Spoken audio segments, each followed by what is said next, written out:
Friends, at the outset, I thank you all for the opportunity given to me today to be with you to take part in this discussion on the role of the press. Of the four pillars of the communication media, the newspaper, the radio, the cinema, and the television, newspaper is the cheapest medium of communication. It is the common means of communication tool. In a modern society, the newspapers occupy an important place. They supply the readers all important local and world news. They have reduced the distance between countries and areas. Every morning, they bring us news from every corner of the world. Newspaper has become the first interest in the morning.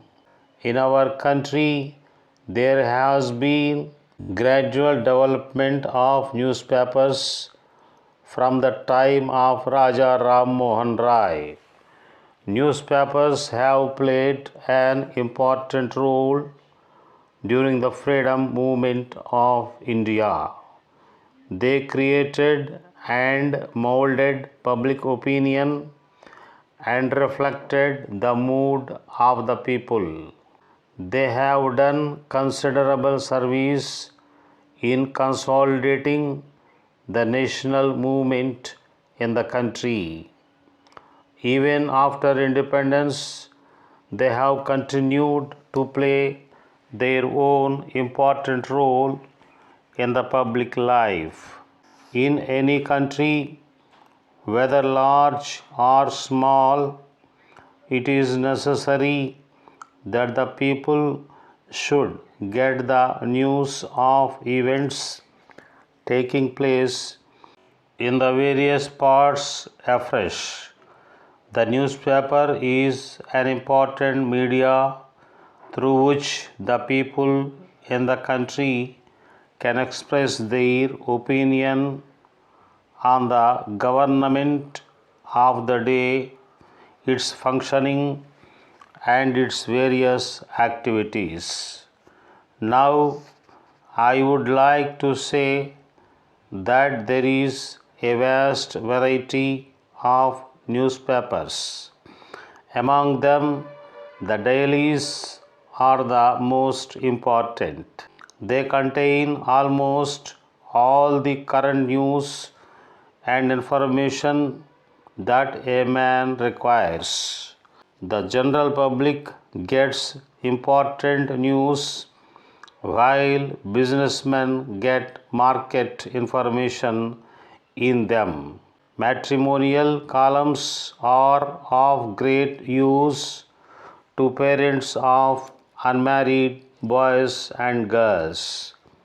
The employers and those who seek jobs are brought together through situation vacant column in the newspaper.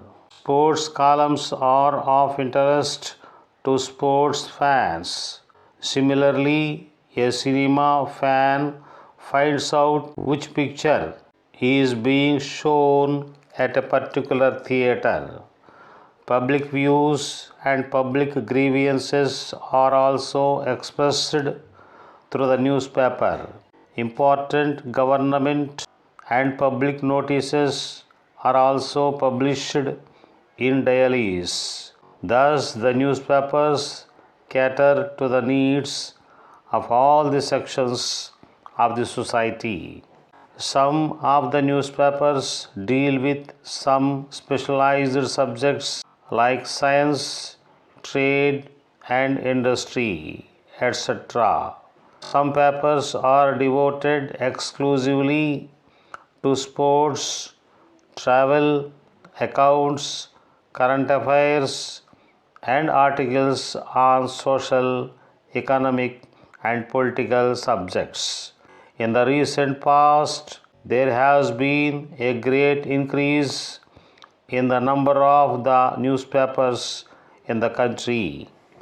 Every person, young or old, is very much interested in knowing what is happening in the world today. In the democratic countries, newspapers guide and mold and at the same time reflect the public opinion. They may in fact be described as the true mirror of public opinion. On all important public issues and government policies, they publish comments and editorials. Thus, they educate public on those issues. Further, I hope you are aware that nowadays in the newspapers we find write-ups on various topics of public interest throughout the world by different individuals, and also arguments on various issues are getting published in newspapers, which is a matter of great credit for our press. The newspapers formulate public opinion on all important issues. They also make people conscious of their rights and duties. They help them in ascertaining their due rights and also performing their duties. Before I conclude, I wish the discussions all success. Dear Mr. Kumar, thank you for your letter. I am happy to note the interest you have in the art of shorthand. I am particularly pleased that you wish to enter the teaching line too. You ask me to give you some points of value for a teacher. I really doubt how much of help I can be. Still, I give below few points which you will find valuable and would make up your mind accordingly. A teacher must be a leader. He must know the individual needs of each student and insist on standards of learning and of conduct with suitable guidance, cooperation, and develop a sense of confidence within the student. He must be enthusiastic and should work with vigor to stimulate full contribution from the class. He must know his subject. However experienced a teacher is, thorough preparation of every lesson is essential. He must have discipline. With a new class, discipline must be firm from the first lesson. Later, if necessary, some relaxation can be made. He must have a suitable instructional manner. His attitude must be fair, firm, and friendly. The quality of a teacher's voice affects his instruction. Always stand back a little from the front row and let your vision travel around the class. Do not talk to the blackboard. I think you will have observed that the above are of a general nature. However, I shall give you a specific suggestion on the subject in my next letter next week.